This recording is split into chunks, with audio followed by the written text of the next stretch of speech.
Live the life of an American SWAT officer. Episode 1. Rookie. You're 19. You're not here by accident. You applied 3 times, failing the physical twice, and barely passing on your 3rd try. You received a letter from the LAPD ordering you to the academy. Monday, exactly 5 a.m. No negotiation, no delays allowed. The academy is a converted warehouse on the east side of the city, enrolling 40 trainees. 2 weeks later, 8 of them are gone. Not expelled, but they quit on their own. Do you understand why? Every day starts in darkness and ends in darkness. Pre-breakfast, you run 6 miles and do push-ups until your arms can't straighten. Then classroom sessions cover law, procedures, and use of force principles. Your instructor, Sheriff Garza, has a habit of suddenly standing right behind you when you least expect it. He never yells, and that's exactly what makes you uneasy. He just waits quietly until your hands stop shaking. One morning, a trainee named Whitfield talked back during training. It wasn't anything dramatic, just 3 words. This isn't fair. Garza didn't even blink. He said, "Get down." Whitfield got down and the rest of you followed suit. Whitfield was gone before Friday. For the next 6 weeks, you didn't say a word. You learned what silence cost you, and you also learned what trouble it saved you from. By graduation, only 23 people remained. You received a police badge. It was heavier than you expected. Episode 2, Patrol Officer. You were 21 and had been on patrol for 2 years. This was the required course before the SWAT team would even look your way. Your district was East Compton, mostly night shifts. You were partnered with a veteran officer, DeLoca, who had 15 years on the job and a habit of eating cold corn tamales at 3 in the morning. He was never flustered. You asked him once why he always walked so slowly when responding to a call. Because those who rush into every call, he said, either end up exhausted or get swallowed by the job. You have to control the pace, or this job will eat you alive. You received a domestic violence call at an apartment building off Wilmington Avenue. On the 3rd floor, you knocked on the door. It opened 6 inches with the chain still on. A woman stared at you through the crack. One of her eyes was swollen shut. She said she was fine. You reported truthfully, noting her injuries and her words. That report disappeared entirely. 2 months later, you wrote another one at the same address. You came to realize law and justice are 2 different paths. They don't always align. A year later, you applied for the SWAT team. Before you spoke, DeLoca had already signed your recommendation. You'll do well, he told you. You won't panic, and that's more important than anything. Episode 3, SWAT Candidate. You are 23 years old. The SWAT selection lasts 5 days. They call it Assessment Week. By the 3rd day, you had given it another name. Starting at 4:30 in the morning, first comes a timed obstacle course, then a marksmanship qualification, 80 rounds, moving targets, low light conditions. Next is a written psychological assessment, followed by a group interview with 4 senior team members. They ask you questions that have no standard answers. You breach a door and enter a room. Your partner goes down. The suspect is still armed. You have only 2 seconds. As you answer, they stare into your eyes. On the 4th day, they have you conduct a simulated hostage rescue exercise in a decommissioned school building in Gardena. Your team must rescue a civilian while an actor, playing an armed and emotionally unstable suspect, tries to interfere. Everything that could go wrong did go wrong. The civilian screams, the lights suddenly go out, and radio communications are cut off. Afterwards, a senior team member named Holly interviews each candidate individually. He tells you that you hesitated at the door. Why? You tell the truth. You weren't sure if your partner had a clear shot. He writes something down, but doesn't tell you what it is. Out of 62 candidates, 11 are chosen. You are one of them. You don't celebrate because that whole week left you with the vague feeling that this was just the easy part. Episode 4, Team Member Probation. You are 24 years old with an 18-month probation period. You're on the team, but you're not part of it yet. Not at this stage, at least. The Los Angeles SWAT team is part of the LAPD's Metro Division, and the way they operate is completely different from what most people imagine. There are no cinematic moments, only repetition, only drilling the same breach maneuver 400 times until your body can do it automatically without your brain's permission. You train in abandoned buildings and in containers converted into room mock-ups in parking lots. You practice close-quarters combat with Sergeant Reyes. He is a former Army Ranger with the kind of patience that only someone who has nothing left to prove can possess.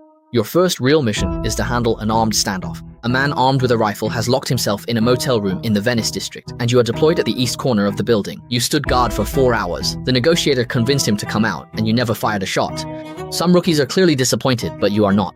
Holly once told you during selection that a SWAT deployment where nothing happens is a perfect deployment. You're starting to understand what he meant. By the 14th month, you're no longer being watched so closely. At 18 months, your probation ends and no one gives a speech.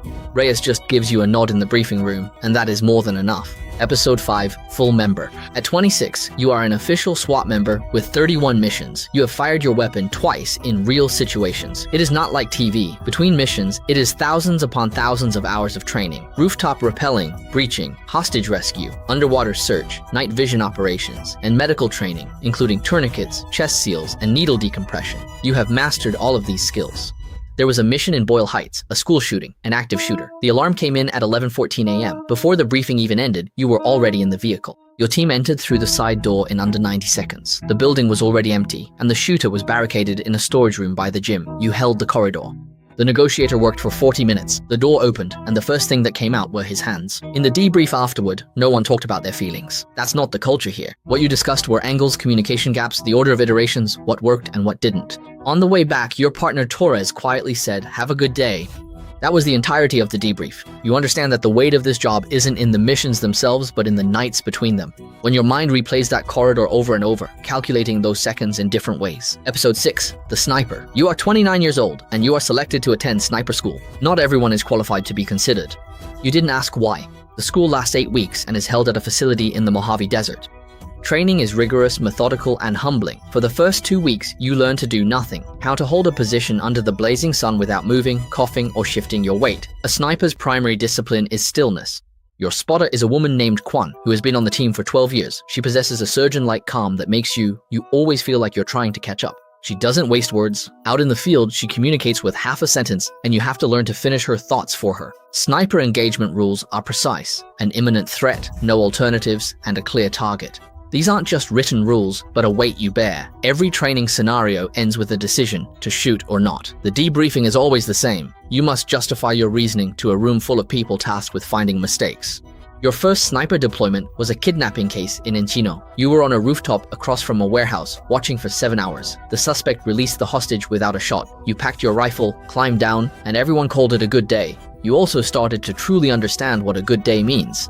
Episode 7, The Captain. You are 33 years old, and now you are responsible for 6 team members. This changes something fundamental. Before, you only needed to trust your own training. Now, you not only have to trust their training, but also shape it. You lead morning drills, review each team member's assessment scores, study their strengths, and examine their weaknesses even more closely. There's a new team member named Paxton. He's highly skilled and an excellent marksman, but during scenario drills, he makes decisions far too quickly. He acts before he has all the information. After one drill, you pull him aside. Speed is useful, you tell him, but accuracy is more important. The two are not the same. He listened. Over the next 4 months, you watched him gradually slow down. Your first major assignment as team leader was a bank robbery in downtown Los Angeles that escalated into a hostage situation. 3 armed suspects, 11 hostages, and a building with 17 entrances. Command gave you 20 minutes to come up with a plan. You used 18 minutes, the operation took 4 minutes, and all 11 hostages walked out of the building. 2 suspects surrendered, 1 escaped through a service corridor, and was caught 2 blocks away. In the after-action report, you credited your team. Every name, every position, every right decision made under pressure. Command asked you why you didn't take credit for the decision to breach the door. You told them because I made 2 mistakes during the operation, and it was my team who made up for them. That's what I wanted to put in the report. Episode 8, The Negotiator. You're 37 years old when they send you to Quantico, Virginia to attend the FBI's Crisis Negotiation Unit Training, a 14-day program. Expecting tactics, it felt more like philosophy. The lead instructor was former hostage negotiator Brandt, who spent 11 years on international kidnapping cases before returning home. In the first class, he asked, "What does a person in crisis want most?" Students answered, "To be heard, to feel safe, to escape, to survive." Brandt shook his head at every answer. What they want is to feel that they matter. He said that everything else is negotiable. You carried this sentence with you throughout your career. Back on the front lines, your role changed. You were still an operative, but you also became that voice.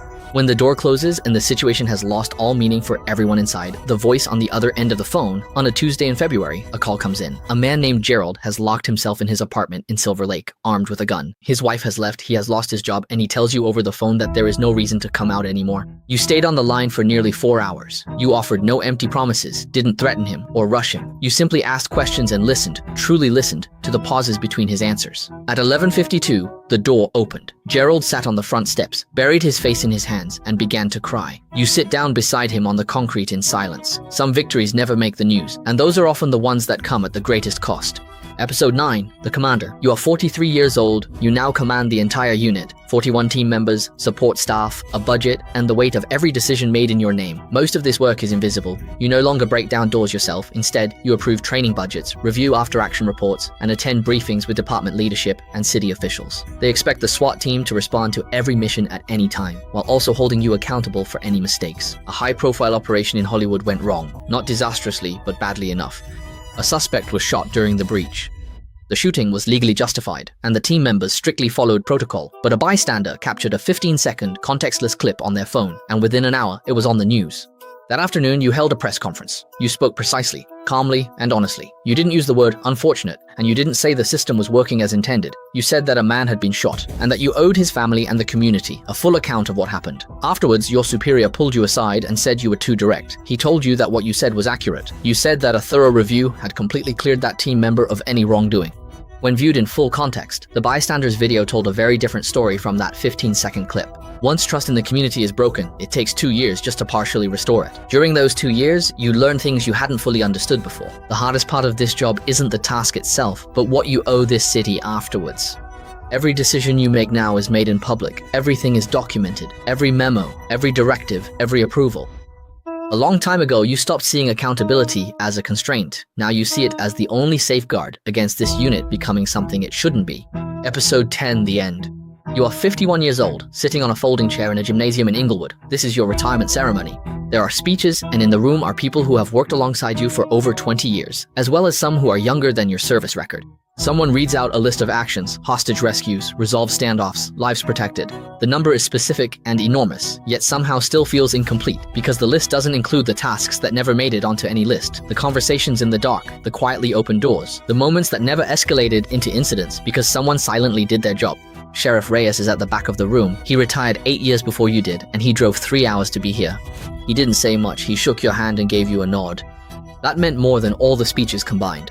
That night, you drove home alone, and you thought of Whitfield, the one who quit in the second week. You wondered if he found a better place to belong.